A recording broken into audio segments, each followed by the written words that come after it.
Hey guys, Tanay from Esatech, and today we'll be doing a full review of the Android 9 Pie on the Zenfone 5Z and see what has changed from the Oreo update.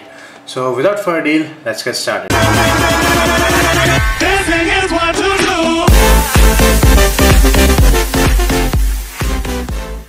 To remember, the Zenfone 5Z was released with Android 8.1 Oreo in July of 2018 here in India. At the time, this was one of the few phones which had a Snapdragon 845 chipset. The phone had a great camera setup which consisted of a 12 megapixel normal camera and an 8 megapixel wide angle camera, which is a 120-degree field of view. Then on the front, you had a massive 6.2-inch LCD IPS panel which has a 99% DCI P3 color gamut. That's the most color accurate screen. Then so let's move on to the beast in the house, the Pie update, of course. So yeah, to download the update, all you have to do is click on the notification from the FOTA services, which will be available from today, the 29th of January 2019, in the notification panel of your phone. In some cases, if you don't get any notifications, don't worry.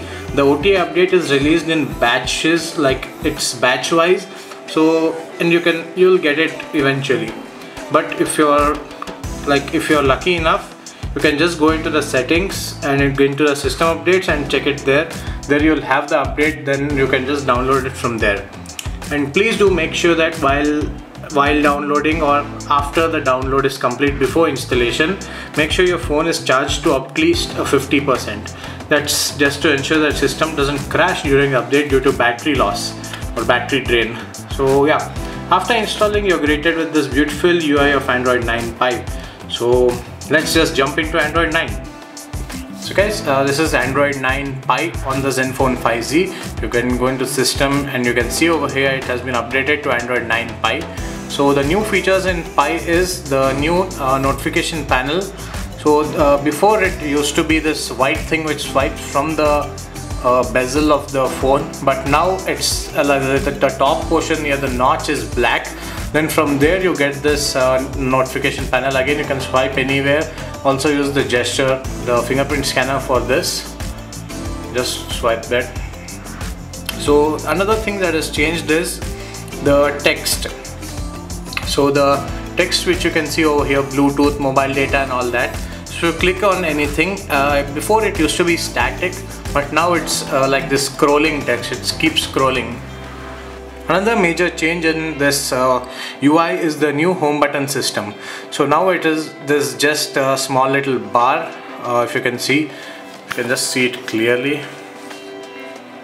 This is this small little bar which also has the Google Assistant, and you also get the back button over here, but no recent tabs. I'll just show you what you can do with it. So this is the thing. So if you want to enable it, you have to just go into settings, get into display, then go into navigation bar and navigation bar types. Then you go into this one. So swipe up on home button. So if you just swipe up like this, it goes into the recent apps menu. One click goes home. So if you want to multitask or quick switch between apps, just pull it like this, pull it to the right side, and you can easily multitask. So you can just click on app. So let's say I want to go to the Instagram, so you can just click like that. Then if you want, let's say I want to jump into settings again, you just need to do that. So that's it. That's for the navigation bar. The other things that have changed is the whole the whole stuff in the settings menu. So everything has changed from network and internet. Before it used to be something else. Now it's just this clean look, but also made these colors, icons colorful. I don't think it was there before. Then you have connected devices, in which you have Bluetooth and NFC. Then you have sound, in which most of the things have changed. So yeah, speaking of sound, let me just go home. So if you click the volume up button or all the volume buttons, before the volume slider used to come over here, but now it's on the side. So you can just keep clicking and it only changes the music media volume. If you want to change the system volume or the ringer volume, like if you get the ringtone, you have to just click it from here. So now it's on full volume. So it's like that. Then the other thing that has changed is the battery. So now you have this status of the battery which shows should last till about 1 AM and apps are running normally and all this stuff. And the features which have gone from this Power Master mode is the power mode or the powerful mode something. They have just kept the balance, power saving and super saving modes. That's kind of a dumb thing. And you have the adaptive battery, so it limits the battery usage for the apps that you don't use. Like let's say you don't use Facebook for maybe like 2 days, so it just cuts out the battery for that app. It works like that. Then you have display settings, which I've already shown,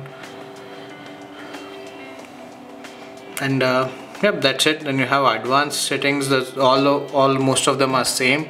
The other thing has changed is the output through the headphone jack. The quality has improved quite a lot through the output. The thing that has changed is the app drawer. So before you used to have infinite scrolling on the app drawer, but you are now limited to only the pages which you have. And the animations also have become a lot more smoother and a lot more faster. I don't know, that's like the power of Android or Asus has done something. So that's it for this update. There's nothing much which has changed. The major changes are only this volume slider thing, the notification panel, the under the hood changes for battery life improvement and performance, and the home button. And you also get your Google Assistant now. Before it used to be very buggy, but now it's stable. So guys, thanks for watching this video.